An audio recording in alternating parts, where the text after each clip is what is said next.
don't see Mac around. He said he had someplace to go, and then he ran off. Are you worried? Mac has a lot of guts. He'll be fine. I'm your grandfather. You can call me Grandpa. Even though you're younger than Mom? Yeah. I'll stick with Kaim. Saying Grandpa just doesn't feel right. Whoa. Look at that, Seth. Kaim's actually being nice. Huh. Well, he is a grandfather with his grandchild. Shut your fucking mouth, Jensen. I guess getting grandchildren can really change a guy. I don't think it's quite. Just like how a sword to stomach can change a guy's attitude. Guess where Mac went. Where? To get those flowers. I see. See, for us, we figured that as long as those flowers were blooming, Mom would stay healthy. So you protected them? Yeah. Mac and I, we both knew that Mom wasn't well. We wanted to stay together, even if it was just for a little longer. So we would pray to those flowers every day. Cook! The flowers. I thought I could show them to Mom. But they've already wilted. Those flowers. Wasn't it important to let them keep blooming naturally? Didn't your mother also say that? Well, wilting is something natural too. I thought they would cheer her up. I never let anyone step on them. Oh, you dummy. Did you think this would make Mom happy? But these are Mom's favorite flowers. And they were also there when I parted ways with Miriam's mother. Your grandmother. Huh? The fact that your mother treasured these flowers was probably tied to memories of those times.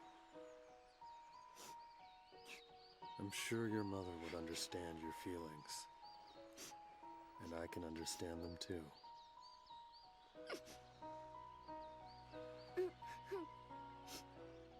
You're a good person, Mac. You're nice too, Kaim. I am? Yep. I thought that about you just now. Is that so? Well, what did you think of your grandfather, Cook? Okay. What did you think of your grandfather? Mom? I'm a little emotional about things like this, I guess. Well, I don't handle these things too well either. You sure do handle betrayal well, Jensen.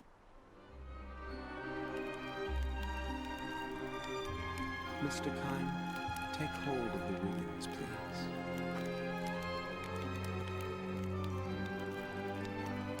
These ribbons are the only thing that tie us, the living, to Miss Liram, the deceased. Miss Liram must now begin her new journey. Our final duty is to sever our ties with her in the form of these ribbons. And who are these people? Please watch Mac. He shall give us the courage to sever these ties. That is his role. You shall cut your ties with Miss Liram, while your undying love for her remains. Who the heck are the other people on the right side, on the other side? Are these friends of Liram?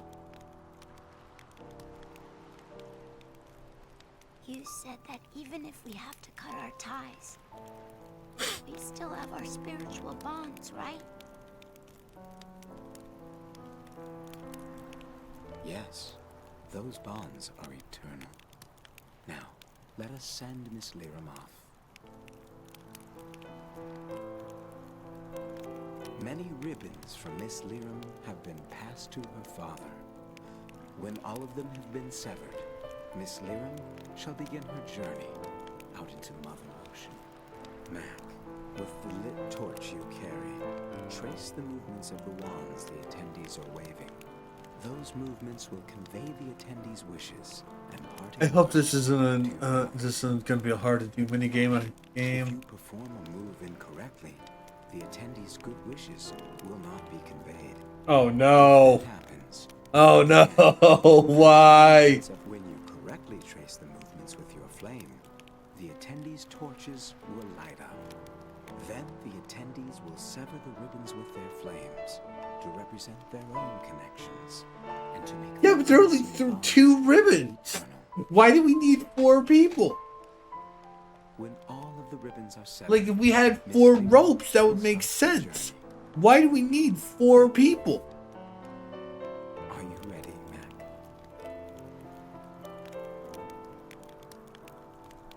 It is time, everyone. Let us sever our physical ties with Miss Lyra. Okay, so how annoying is this gonna be? The ceremony will be holding a traditional method of seeing off the dead.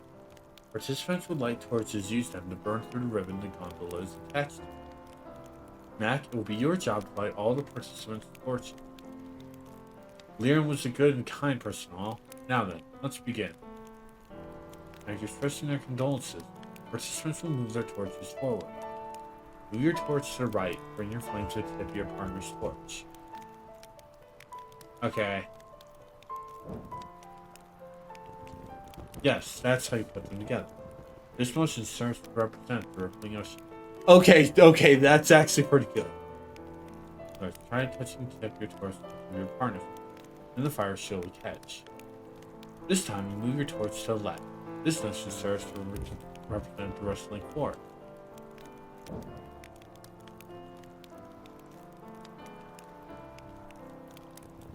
Next, you'll raise your torch up. This upward motion serves to represent the endless sky. Now you will lower your torch toward the ground. This downward motion serves to represent the solid earth. I'm gonna put this in chat. I am putting that in chat just in case if they don't make this easy. The torch has been lit. It's time to say your final goodbyes to your mother. Stay strong, right? You got cooked with.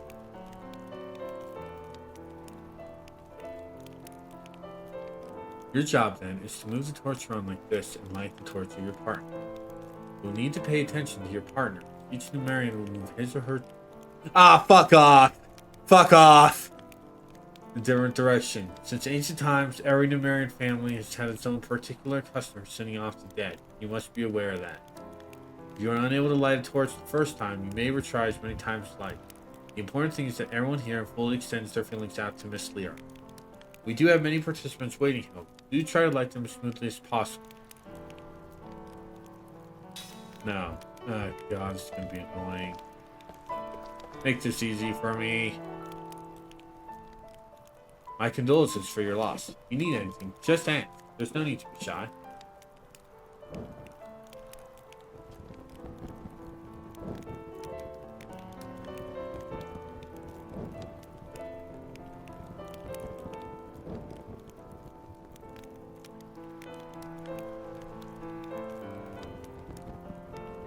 Miriam extended her kindness out to everyone. She helped my family and I a great deal too. I may be the last one in my family, but I still want to show her how thankful I am. Okay, so that was easy. What about this next person?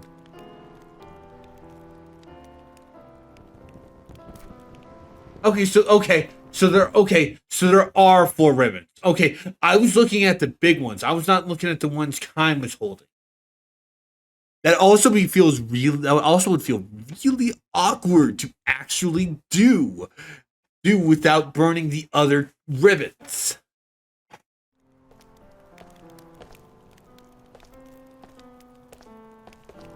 Lyra was such a gentle person. I knew she was ill, but I never thought it would claim herself as.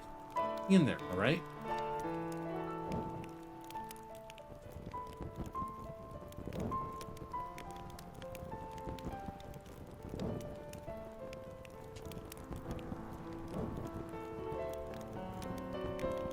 I always looked to Lyra as a woman, up to Lyra as a woman. I wouldn't mind becoming a mother like her someday. I'll miss her dearly, but I want to show her my smile one more time. Okay, so far so good. I'm still kind of a little bit worried. I'm still a little bit worried. Lyra was a wonderful woman. I'm sure she had things pretty rough, but she was always so bright and cheerful. Let's see her off with a smile.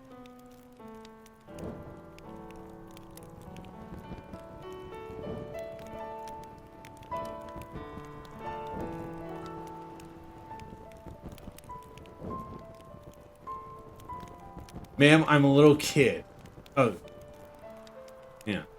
Well done. That was some truly fine lady. Now it's my turn saying goodbyes. But sure be lonely without Lyra around. Ma'am, I am a child. Do not make me raise my arms so much. So much you look like a bitch.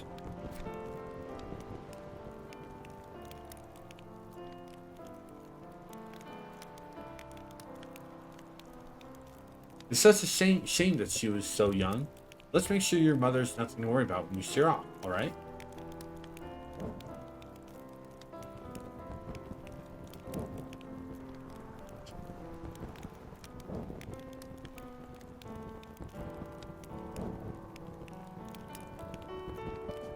What a good job you've done with the fire. I'm sure Liam would be overjoyed to see how well you kids are turning out. Now for my final words. Why was the third one the only one that required the movement segment stuff? Why was the third one the only one that required that? That feels pointless.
You know, I wonder how if those end up sinking to the bottom of the sea or what. It feels like the sea would have a lot of those, Man, you know. I thought you would have cried more. Me too. You know, you haven't cried since the funeral began. It's so strange. I don't know why I can't cry. You seem so calm. Kayum. Was your mother happy?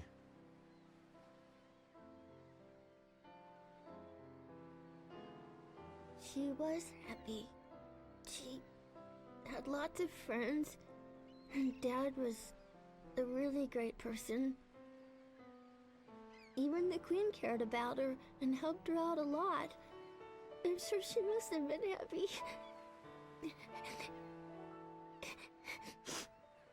She always missed you, Kaim. And Grandma.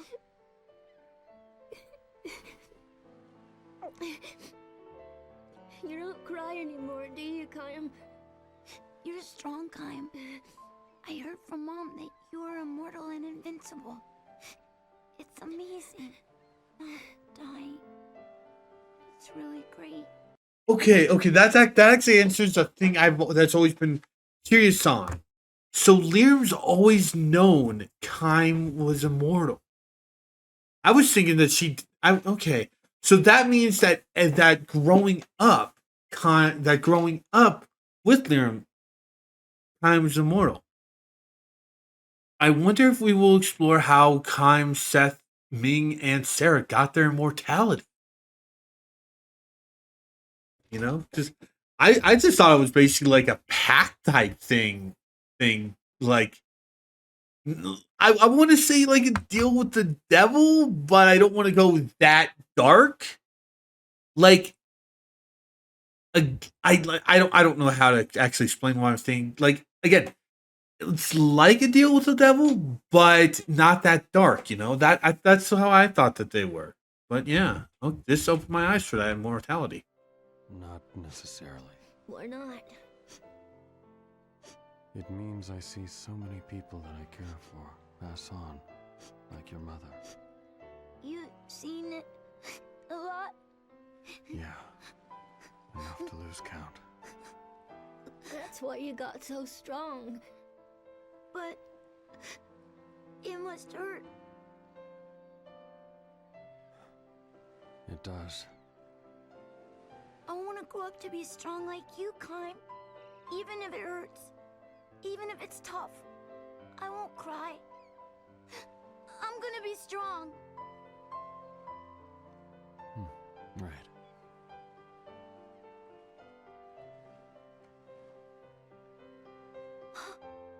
Look! Check it out! Came back to life. I just knew it!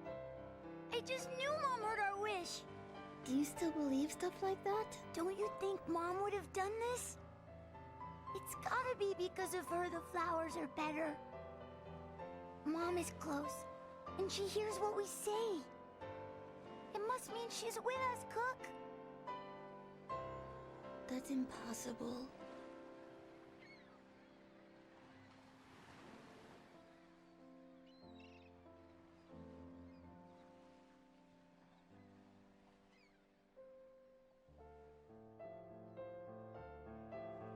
My only hope for the ending.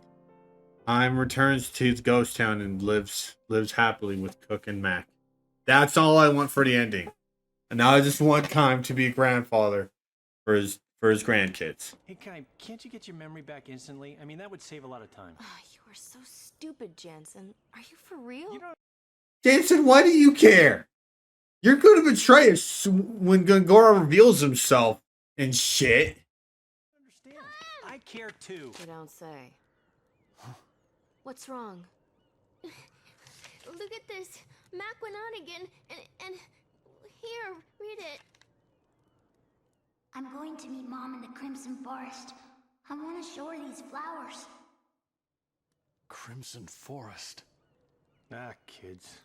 Oh, no. It's supposed to be a place where you go to meet the souls of the dead. But the Queen has forbidden anyone to go in there. I mean, we went there for grinding. Oh, but he went anyway, huh? That little... I'm gonna go look for him. Wait, Cook. Wait. It's too dangerous. I'll go with you. We'll go too. What? We? No. Are you saying we? Jensen, shut the fuck up. Yeah, I did. Look, you know, the Queen says don't go in the forest. I think she's very wise. I don't think... Jensen, we went in the I'm gonna forest. stay here and support the Queen. Would you quit whining? No. Save me, oh my Queen! Shut up and get moving. That was funny. No, save me, my queen. Go. I am so not rested. That was funny. That was actually legit funny.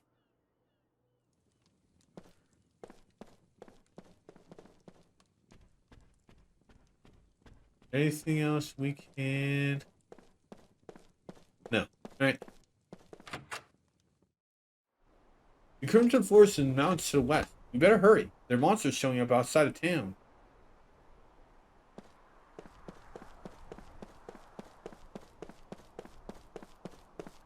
Okay, also, there's a dream that can appear while past the flower bed.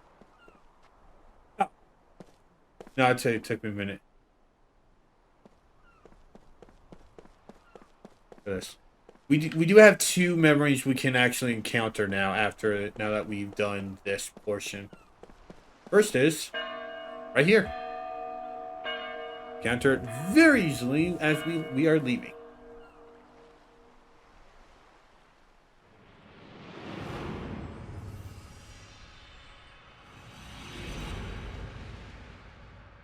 Oh.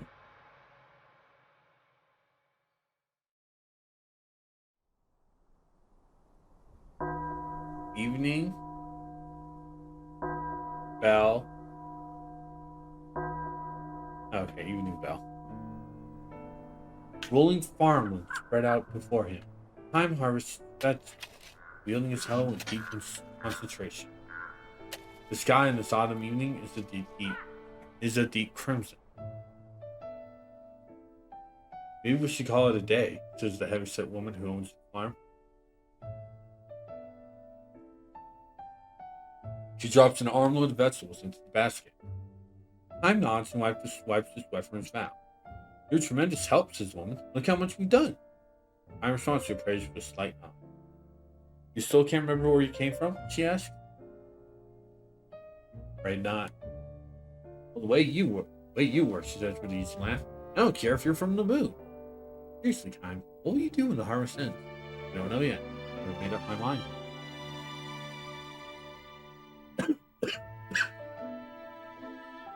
Air went down the wrong pipe. Air went down the wrong pipe.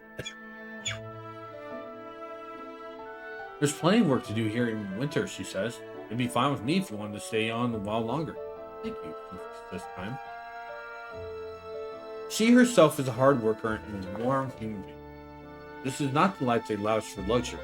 Going out to the fields at dawn every day and ending work as the sun goes down softens the heart even as it toughens the body. As they prepare to leave the field, a small bell begins to ring. The hour is still somewhat early for the church's evening bell. Time glances down the road to the base of the hill. A funeral procession advances along the road. The mourners, surrounding a horse and cart bearing coffin. Really, guys? I just finished Lyram's funeral. Why do you have to give us a story with another funeral? The woman sets her hoe on the ground, removes her headscarf, and clasps her hands together. Time scans the hills to find that all the other workers on the surrounding farms are doing the same thing. Clasping their hands, bowing their heads, closing their eyes in the direction of the passing funeral. Time follows their example. The old man leading the funeral procession swings the little bell. Its ringing echoes among the hills.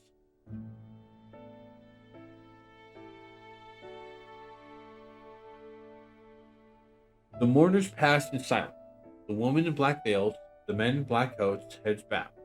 The children in the rear elbow each other playfully, unaware of the meaning of death. When the funeral is past, the woman raises her head and blinks her moistened eyes. The one who passed away is going home, she says.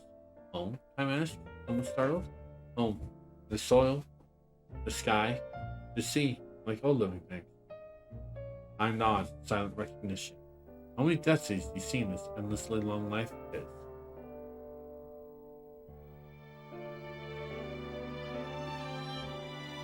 All those people leave this world of ours and we never see them again.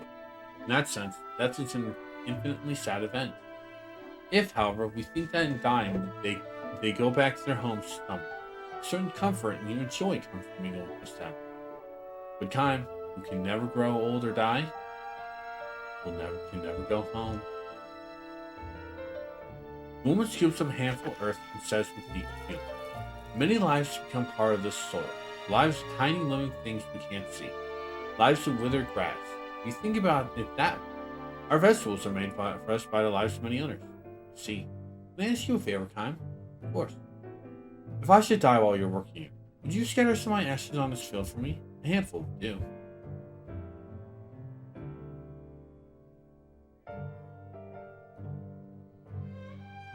Time is at a loss for words.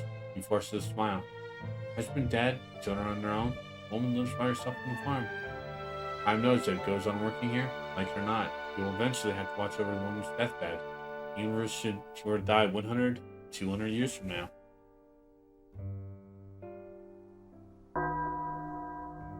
The church bell rings, signaling the end of the workday. The woman clasps her hands, of course, they don't funeral passing. I've been allowed to come safely through one more day. For this, I give my heartfelt thanks. May tomorrow be another healthy day for you. Her voice in prayer resounds forcefully in Kime's breast. This happens every time he hears the church's evening bell. Conviction overtakes him that he does not belong here. Ma'am, he says to the woman after the last chime sounds. Yes? Would you say that people give thanks for each safe day and pray for good fortune in the day to come because they know their lives will end? What's wrong, Kime? I'll be leaving the village when the harvest is over. Why, all of a sudden? What's happened? I have no right to live here, he says. Ignoring her stupefaction, Kime lifts the vegetable basket in both arms. He takes another good long look at the setting sun. Where will you go, Kime, if you leave? I don't know. Somewhere. Are you just gonna keep wandering like this? I don't have any place to go home to, says Kime. Hoisting the basket onto his shoulder, he starts down the hill. His back glows red in the setting sun. Huh. I was kind of expecting that the woman was gonna die or something.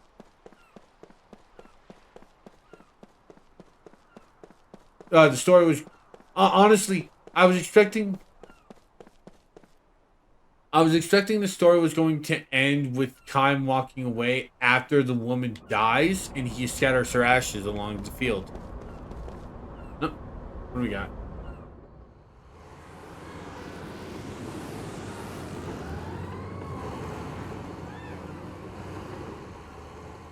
You know war's a thankless job.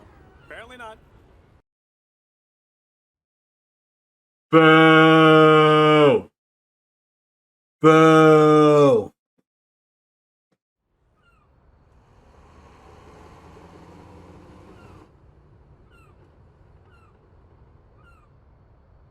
Damn, they must be planning to invade Ura.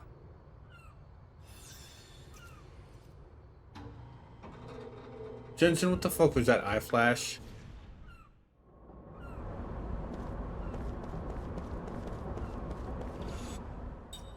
I'm gonna save.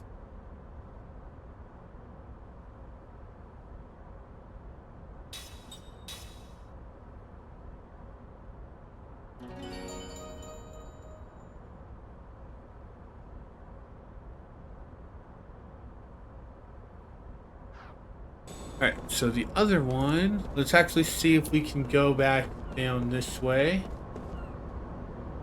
It's actually in the main town.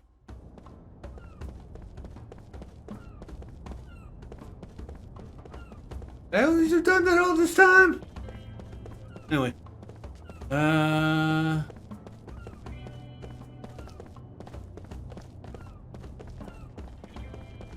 Okay, this one might be a pain in the ass to find.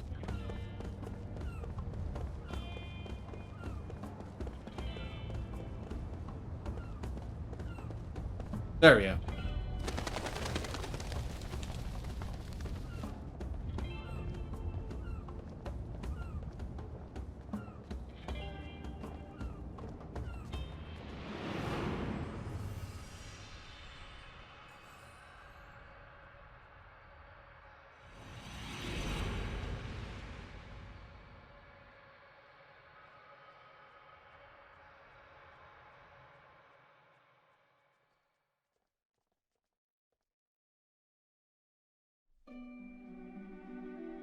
Fortress of the Dead.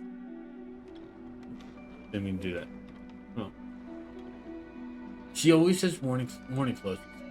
That way, she can get a portrait as soon as her request comes. And so it is today. Having slipped into her morning dress on the shed in the pier, she boards the downstream fare. Her hands are full. One holds the case with painting tools and the other the garment bag for her morning dress. She's heard that a rich man lies dying in town 20 kilometers downstream. Soon.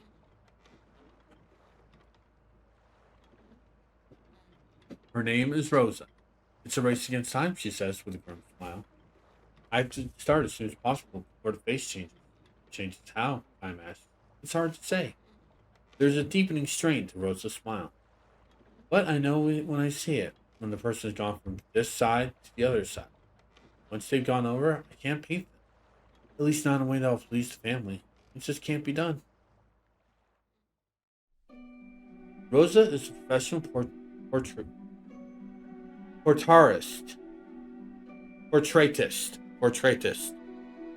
of the dead. The custom of preserving death masks is now widely practiced in this area.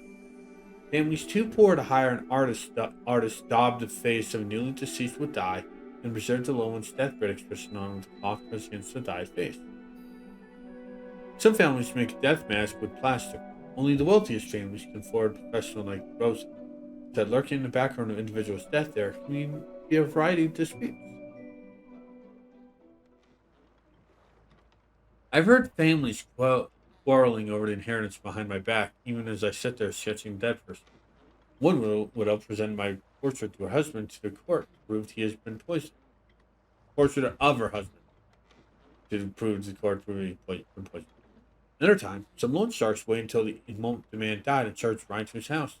One husband tried to spin his wife's face as soon as she gave him the ghost. Apparently, she'd been unfaithful to him for years. Rosa tells her stories with utter detachment. She reveals no emotion at all. This, she says, is indispensable to becoming an outstanding portraitist of the dead.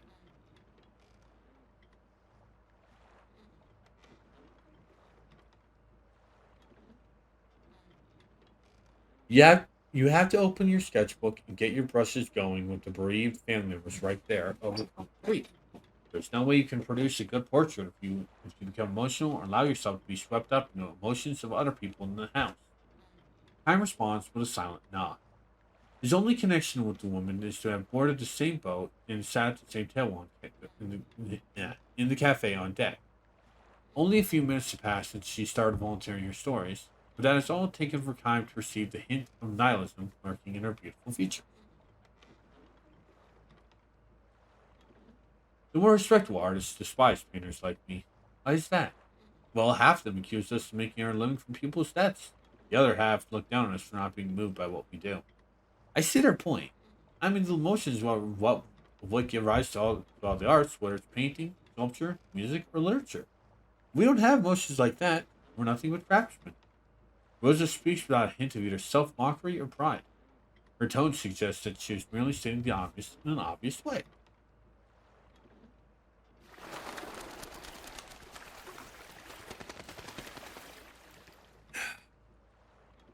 Stay hydrated, by the way, kids. It's getting summer, so if you want, so you have to stay. So if you don't want to become dehydrated, stay hydrated. Time takes a sip of his rye whiskey, and Rose drinks from a rose petal tea. The boat makes its leisurely way downstream. The season is spring. The river is high with snowmelt, and whitewater birds have settled on its surface.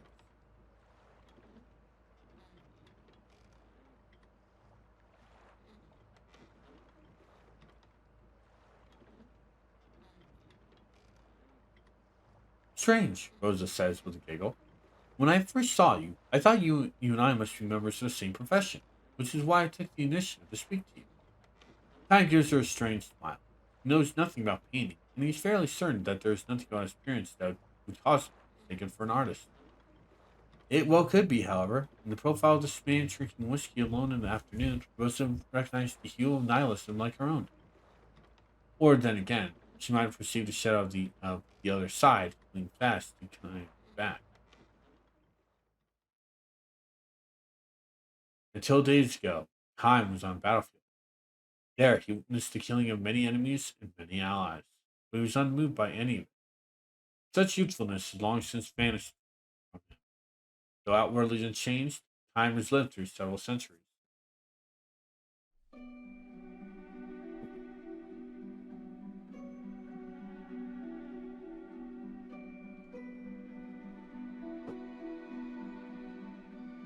Rosa says that she is in her mid-30s and in her 10th year of becoming a portraitist of the dead, which apparently puts her near the beginning of her career.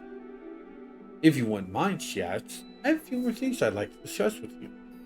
When Kai nods silently in compliance, Rosa thanks him and gives him her first heartfelt smile of the day. Portraits of the dead are never present while the subject is dying. The very fact that such a professional has been called means that the person's death is imminent, and so theirs is seen as presence of ill omen and even defilement.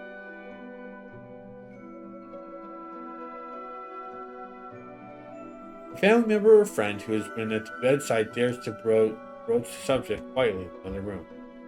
Don't you think it might be time to call a painter? The answer, whether too soon for that, or I think you might be right, is delivered in guarded tones.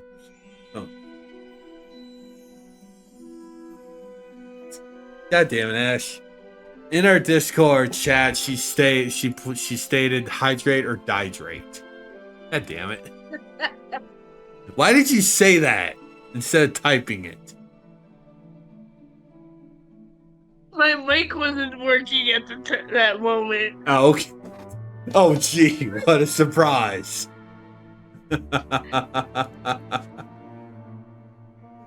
Introduced to the family by the church, the portraitist never enters the house by the front door. Rather, he or she goes around to the back and is shown to a room where the sun cannot penetrate. There, the painter changes to morning clothes and waits for announcement of the death.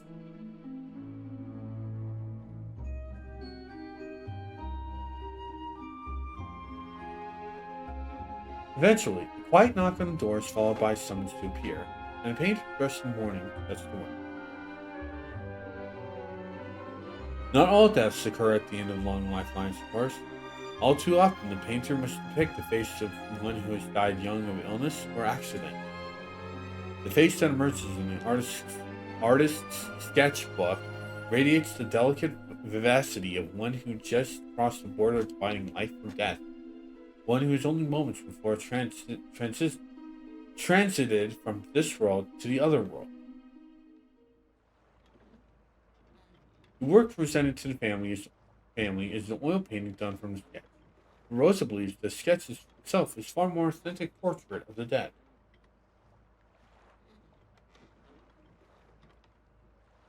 There is nothing quite like the atmosphere in a room where someone has just died. How to put it? It's as though the flow of time has stopped, or time itself is melted into the very air.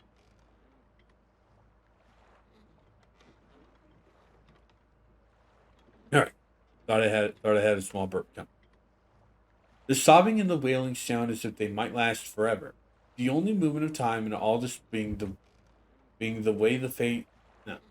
In all this being the way the face of the dead person emerges little by little onto the blank white page of the sketchbook.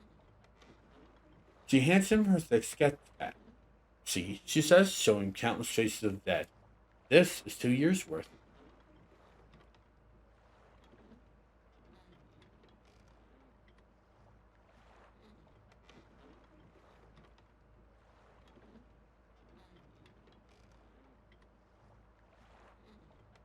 Many of the faces are peaceful, but others are full of agony, and all without exception possess a mysterious presence. They differ unmistakably from faces in sleep. Neither, however, do they look dead. They seem as if they might open their eyes at any moment or just as easily crumble to ash. They hover, men and women alike, on the very brink of death. After the body is cooled, it is too late. It's also too late the family has begun making preparations for the funeral. The game is won or lost in those very few minutes following the death itself. All we can do is start sketching as efficiently and expeditiously as possible. With a pained smile, Rosa adds, in the eyes of family, though, that makes me a cold-hearted woman. Time turns the pages of her sketchbook, saying nothing. You would like to tell her that it's the same on the battlefield. There, no one has time to mourn the death of a soldier. If you're too busy shedding tears instead of doing the next thing you have to do, you'd end up being one of those forced to travel to the other world. The final sketch in the book is unfinished. The face of a young girl. The general outlines of the hair and face are sketched in, nothing more. Kime looks questioningly at Rosa. My daughter, she says softly. But why? Portrait painter of the dead reaches full maturity when in the profession when she is able to paint a member of her own family, which only makes sense. I mean, how self-serving is it? You could be coldly objective to the death of a stranger, but not toward a member of your own family. Her daughter died 2 years ago. The girl's 3 short years of life brought to a sudden end by a bad flu that was making the rounds.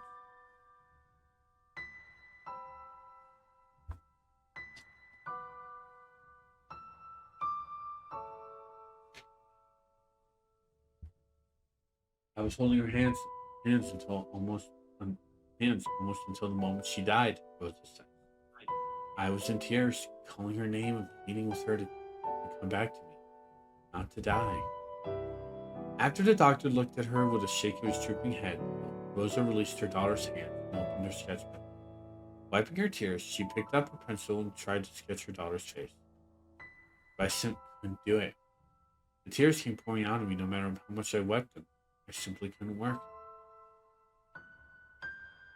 Time turns its gaze on the unfinished sketch again. Some areas of the white paper were wavy. Perhaps Rosa's tears had fallen.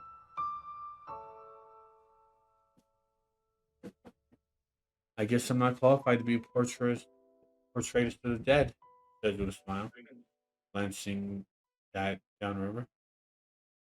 But still, if I had to choose one work of art to leave behind, this would be it. The boat gives a blast and steam. Frightened, the birds in the river leap in the air with great mass. Time closes the sketchbook and returns it to Rosa.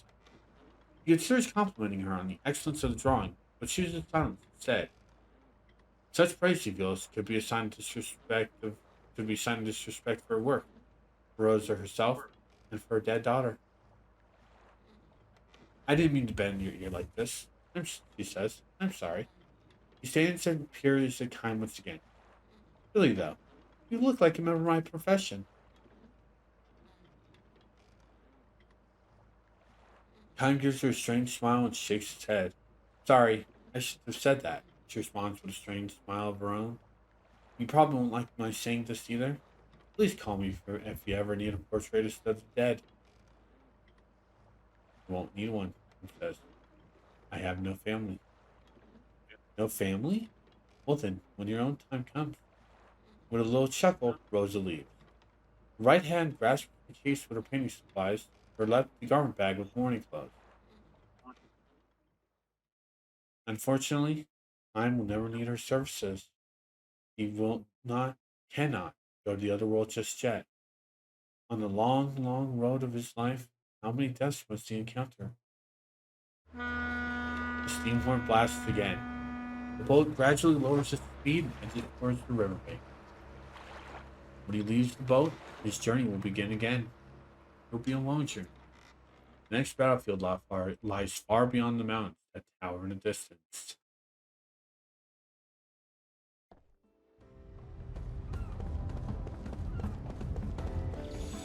I will be saving just because I'm so paranoid about basically what happened in the first session, where it's like I got that random brace. This.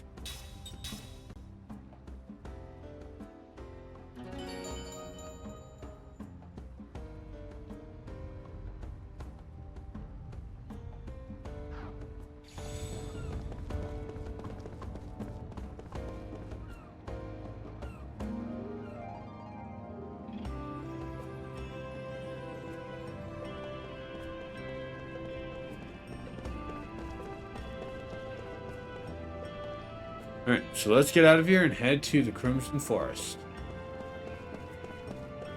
Oh. Hello. Would you like to try playing this cube here? You know what a cubic music is? Wow, I can't believe it. And this is so much fun too. This is a special cube, you see? When you hit it, it makes the most beautiful sound.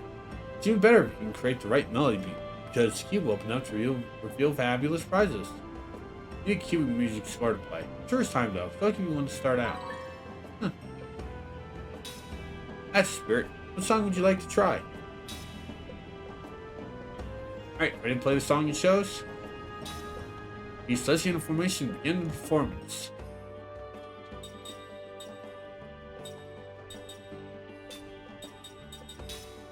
Wait, do we have Cook at the party?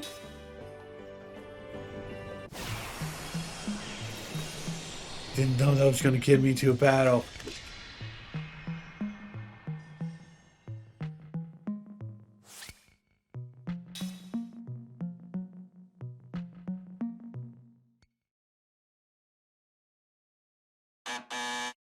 Okay, good, okay.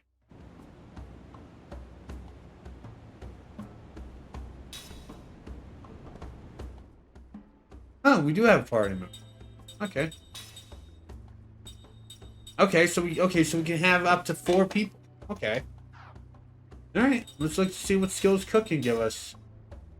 Casting support, concentrate, angel heart. Interesting. Alright. Alright, well, let's get time set those. Casting support. And yeah, we'll do casting support.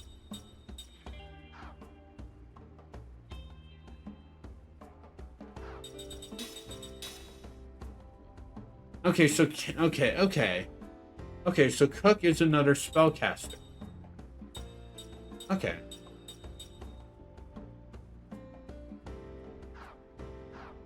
Wait, go with it. They never mentioned that admiration pirate thing.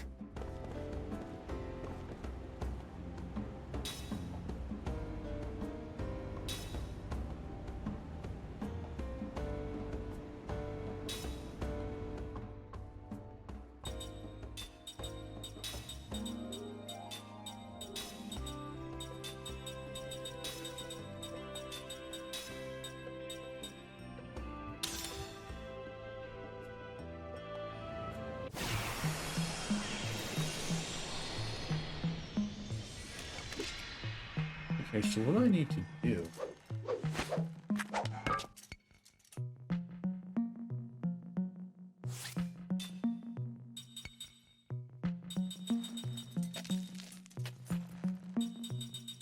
Okay, I'm gonna look this up because I have no idea what the heck I'm supposed to do.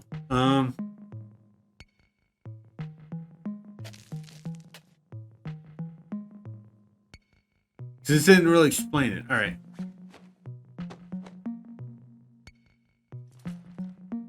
Oh, okay, okay. Okay, I see what I need to do. Okay, so the group of letters under the each at the bottom of that little screen that shows the name of things, that's what I need to be hitting. Okay, I'll hold on to this then. Beep. Beep. Beep. Beep.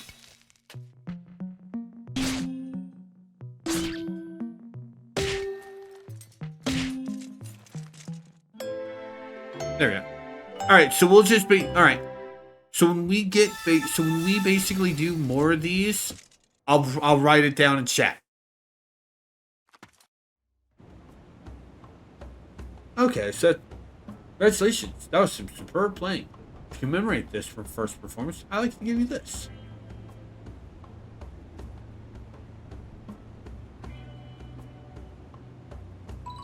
Force. So that is a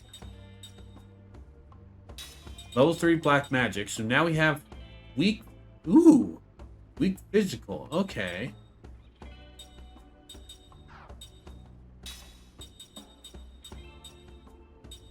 Okay. Actually, is there any of these that are around here? Also, because we're good for errands. We're good for errands until we get the until later.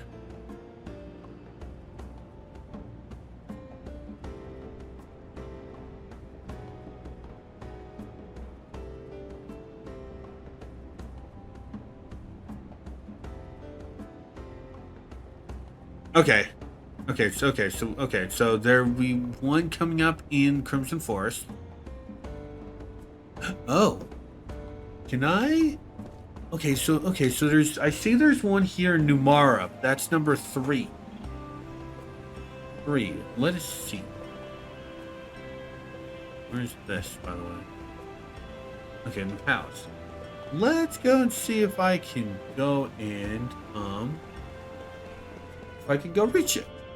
Not that I'll have to wait, but hey, I don't mind.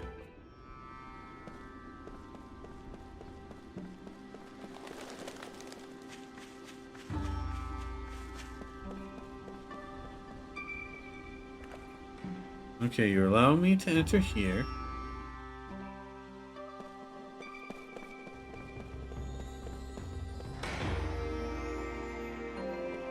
Okay, that should just take me out to the exit. Okay.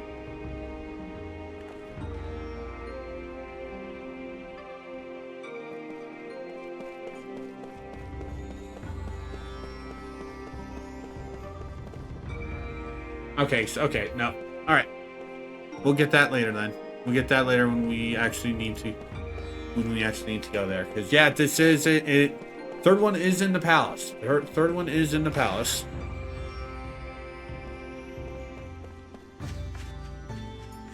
Did I check that pot?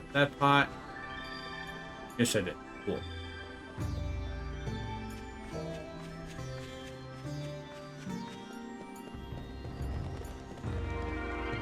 I checked. Oh no, I did. Yeah.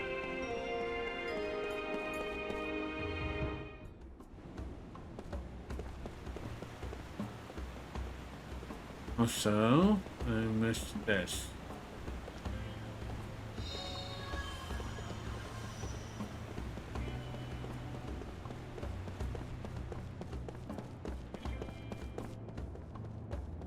Alright.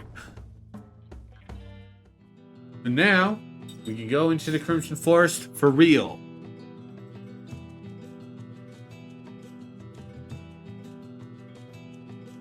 Like I said, I did go into here for streaming. For grinding. This was the only place with enemies.